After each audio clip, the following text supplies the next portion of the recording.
शिष्य के दिव्य स्वरूप के प्रकाशक है गुरुदेव स्वामी ओजोमयानंद, रामकृष्ण मिशन, सेवाश्रम, वृंदावन। ओम गुरुर्ब्रह्मा गुरुर्विष्णु गुरुर्देवो महेश्वरा, गुरुर साक्षात परब्रह्म तस्मै श्री गुरुवे नमः। गुरु ब्रह्मा है, गुरु विष्णु है, गुरु महेश है, गुरु ही साक्षात परब्रह्म है, ऐसे सद्गुरु को प्रणाम। एक बार बुद्धदेव जंगल के मार्ग से जा रहे थे। कुछ लोगों ने उनसे कहा कि आप जिस मार्ग से जा रहे हैं उस मार्ग में एक डाकू रहता है। वह अंगुलीमाल के नाम से कुख्यात है। वह बहुत क्रूर है, हिंसक है, अत्याचारी है।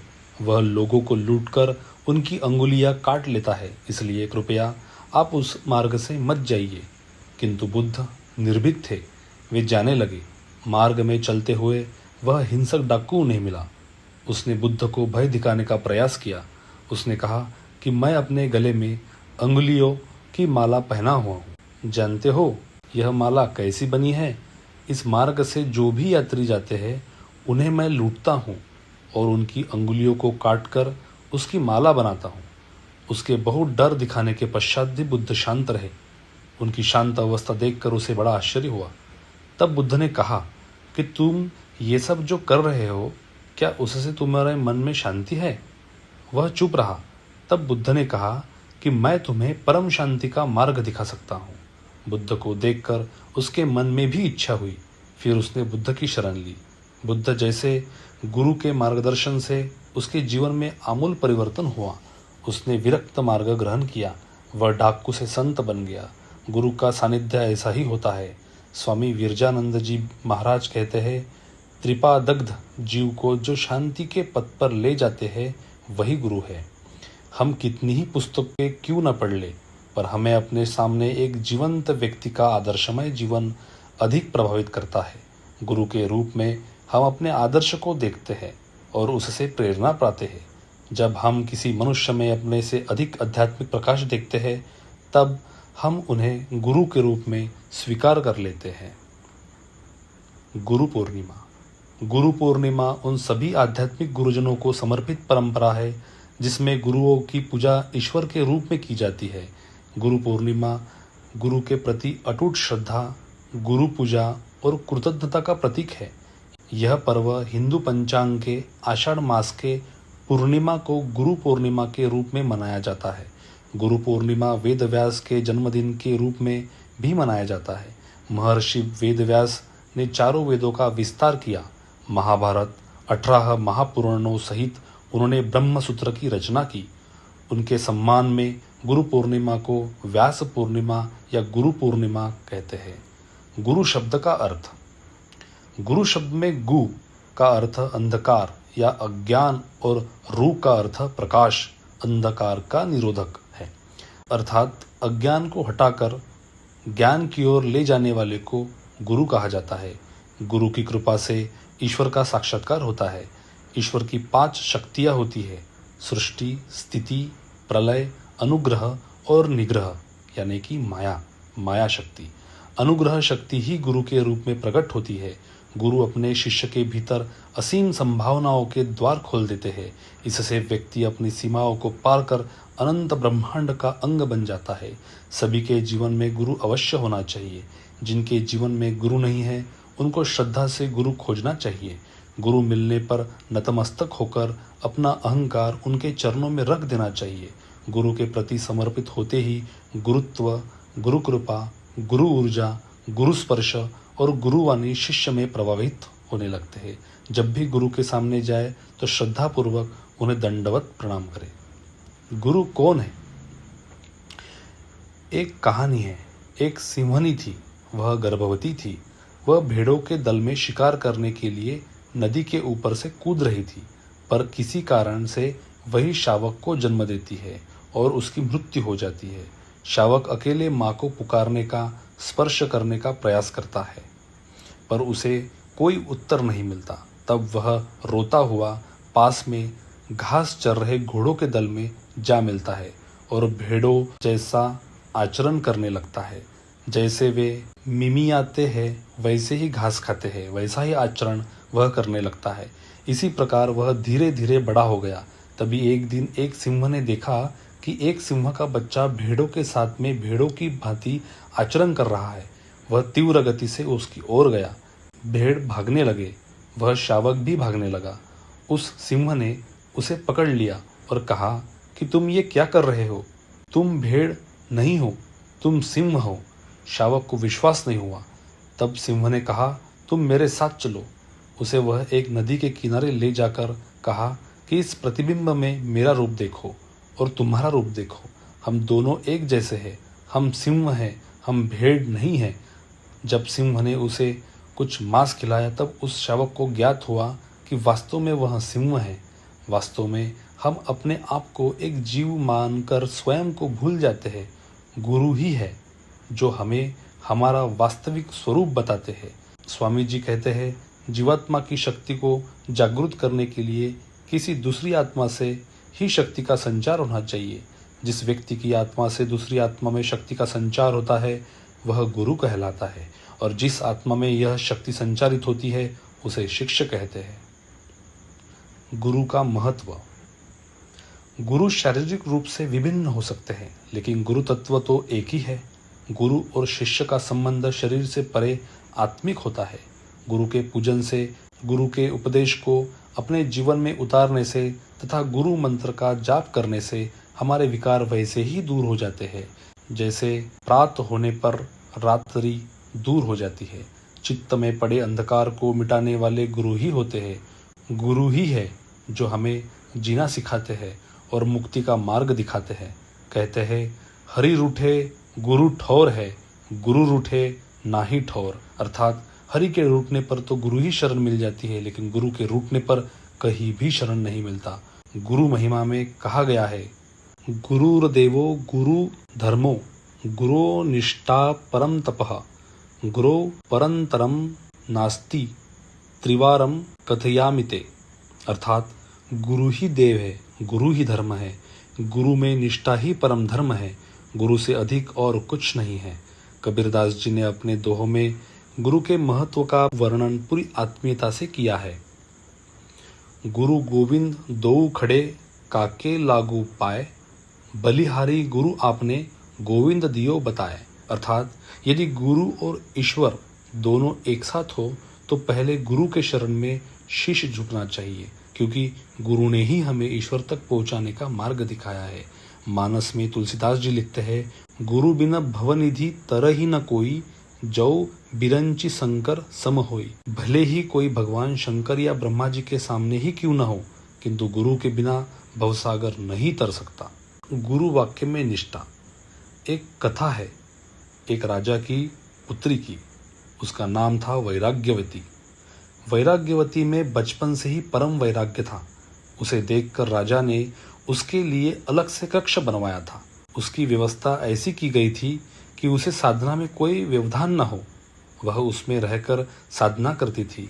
एक दिन उस स्थान में एक चोर चोरी करने गया। उस समय वह भजन गा रही थी, जिसका अर्थ था कि हे गुरु, मुझे आप मिल जाए, मैं आपकी खोज में हूँ। तब चोर सोचता है कि अच्छा है, यह तो जगी हुई है, चोरी करते हुए पकड़े गए तो संकट में पड़ जाएंगे, इसे गुरु की आवश्यकता है, तो क्यों न मैं इसका गुरु बन जाऊं और इसका सारा धन लूट लूं।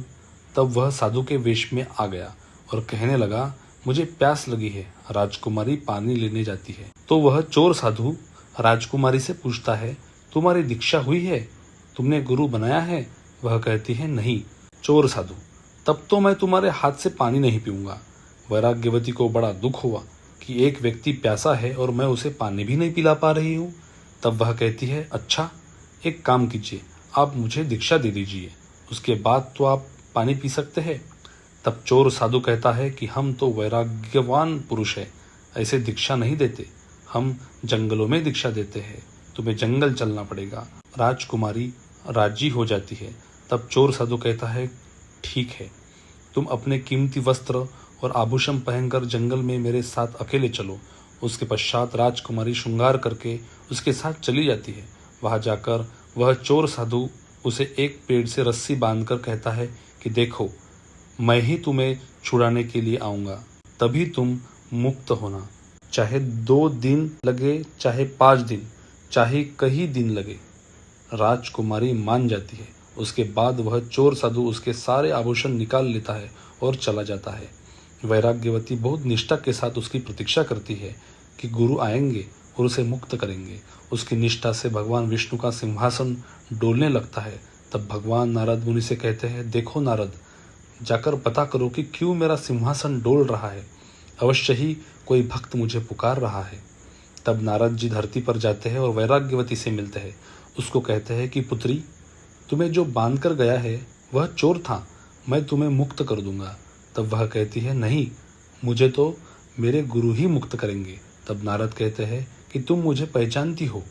वह कहती है, हाँ, हमने पुराणों में पढ़ा है, इस प्रकार आपको पहचानते हैं, आप नारद जी हैं। तब नारद जी कहते हैं, मेरी बात का विश्वास करो, वह गुरु नहीं है, वह साधु नहीं है, वह चोर है। राजकुमारी कहती है, मैं ऐसे कैसे विश्वास कर लूँ कि मेरे गुरु चोर है। मैं 2 दिन से भूखी यहाँ पर बंधी हुई हूँ और आज तीसरे दिन आपके दर्शन हो गए। कहते हैं कि नारद जी के दर्शन बड़ी कठिनाई से होते हैं, जबकि 3 दिन में मुझे आपके दर्शन हो गए। तो मैं कैसे मान लूँ कि मेरे गुरु झूठे हैं। मैं नहीं मानूंगी। नारद जी वापस आकर भगवान विष्णु से कहते हैं। तब भगवान विष्णु स्वयं वहां प्रकट होकर कहते हैं, पुत्री, मैं तुमसे बहुत प्रसन्न हूँ, अब मैं तुमको मुक्त कर देता हूँ। तब वैराग्यवती कहती है, नहीं, मैं तो अपने गुरु से ही मुक्त होंगी। भगवान कहते हैं, नहीं पुत्री, वह तो चोर है, वह तो चोरी करने के लिए आया था। वैराग्यवती कहती है, नहीं, मैंने तो उनको अपना गुरु माना है, अब वे ही मुझे मुक्त करेंगे। भगवान कहते हैं कि मेरी बात पर विश्वास करो, वह तो चोर था। तब वैराग्यवती कहती है, हे भगवान, मैं कैसे मान लूँ कि मेरा गुरु गुरु नहीं बल्कि चोर है। जब 3 दिन भूखे रहने के बाद मुझे नारद जी के दर्शन हो गए, जिसके लिए लोग जन्म जन्म तक तपस्या करते हैं, मुझे उन भगवान के दर्शन हो गए। अब मैं कैसे मान लूँ कि मेरे गुरु झूठे हैं। तब भगवान नारद से कहते हैं, जाओ उस चोर साधु को लेकर आओ। नारद जी उस चोर साधु के पास पहुँचते हैं। वे उसे बताते हैं कि जिसके साथ उसने गुरु होने का स्वांग रचा था, वह भगवान स्वयं प्रकट होकर तुम्हारी प्रतीक्षा कर रहे हैं। तब वह चोर साधु भयभीत हो जाता है और उस स्थान पर नहीं जाना चाहता, किंतु नारद जी के बहुत समझाने पर और अभय देने पर उनके साथ उस स्थान पर जाता है। उस चोर साधु को भी तब ज्ञात होता है, गुरु निष्ठा से शिष्य को तो लाभ हुआ, पर गुरु को भी लाभ हुआ, इसलिए गुरु निष्ठा बहुत आवश्यक है। स्वामी विवेकानंद जी कहते हैं कि हम अपने मिथ्या अभिमान को तिलांजलि दे दें। यह अभिमान कि हमें कुछ आध्यात्मिक ज्ञान है और श्री गुरु के चरणों में संपूर्ण आत्मसमर्पण कर दे। केवल श्री गुरु ही जानते हैं कि कौन सा मार्ग हमें पूर्णत्व की ओर ले जाएगा। हमें इस संबंध में कुछ भी ज्ञान नहीं है, हम कुछ भी नहीं जानते। इस प्रकार का यथार्थ नम्र भाव आध्यात्मिक अनुभूति के लिए हमारे हृदय के द्वार खोल देगा। जब तक हम में अहंकार का लेश मात्र भी रहेगा, तब तक हमारे मन में सत्य की धारणा कदापि नहीं हो सकती। तुम सबको यह अहंकार रूपी शैतान अपने हृदय से निकाल देना चाहिए। आध्यात्मिक अनुभूति के लिए संपूर्ण आत्मसमर्पण ही एकमात्र उपाय है। रामकृष्ण संघ में गुरु पूर्णिमा का इतिहास। श्रीमद स्वामी शंकरानंद जी महाराज की महासमाधि के पश्चात उनके शिष्यों ने उनके जन्मदिन के लिए बड़ा जन्मोत्सव का आयोजन किया। इसे सुनकर श्रीमद स्वामी वीरेश्वरानंद जी महाराज ने कहा कि यदि किसी प्रकार लोग अपने अपने दीक्षा गुरुओं के जन्मदिन का उत्सव मनाएंगे तो संघ में भिन्न प्रकार की परंपरा चल पड़ेगी। इससे अच्छा है कि गुरु पूर्णिमा के दिन सभी गुरुओं का पूजन करें। उसके बाद से ही रामकृष्ण संघ में गुरु पूर्णिमा का आरंभ हुआ। श्री रामकृष्ण देव कहते हैं, गुरु को मनुष्य बुद्धि से नहीं देखना चाहिए। सच्चिदानंद जी गुरु के रूप में आते हैं। गुरु कृपा से इष्ट का दर्शन होता है, तब गुरु इष्ट में लीन हो जाते हैं। श्री कृष्ण के शिष्यगण उन्हें अपना गुरु तथा इष्ट दोनों ही मानते थे, इसलिए उनकी परंपरा में कोई भी गुरु स्वयं को गुरु नहीं मानते। सभी अपने को श्री रामकृष्ण की साधना प्रणाली के धारक और वाहक मात्र मानते हैं। संघ में दिए जाने वाले जय में जय गुरु महाराज जी की जय का संबोधन भगवान श्री रामकृष्ण के लिए ही है। इस प्रकार आज भी रामकृष्ण रूपी वृक्ष की छाया में ही रामकृष्ण संघ समाहित है। उपसंहार। गुरु कोई शरीर नहीं है, गुरु एक तत्व है। दीक्षा गुरु के देह त्याग करने पर क्या गुरु समाप्त हो जाते हैं? नहीं, ऐसा नहीं होता, क्योंकि गुरु तत्व अमर होता है। गुरु को किसी उपमा के माध्यम से समझ पाना दुष्कर है, क्योंकि गुरु की तुलना किसी से की जा सके ऐसे कोई उपमा नहीं मिलती। यदि कहा जाए कि गुरु पारस पत्थर के समान है तो भी नहीं, क्योंकि पारस तो लोहे को सोना बना देता है, पारस नहीं। परंतु गुरु तो शिष्य को गुरु या उसके आत्मस्वरूप में स्थित कर देते हैं। इसलिए गुरु के संबंध में हम कितना भी क्यों न लिख दें, किंतु गुरु की महिमा को पूर्णतः लिखना असंभव है। संत कबीर भी कहते हैं, सद्गुरु की महिमा अनंत, अनंत किया उपकार, लोचन अनंत उघाड़िया, अनंत दिखावनहार। अतः हमारा कर्तव्य है कि गुरु को देह बुद्धि से न देखे, बल्कि ईश्वर या इष्ट की दृष्टि से ही देखे और उनके शरणागत होकर अपने मनुष्य जीवन को धन्य करे।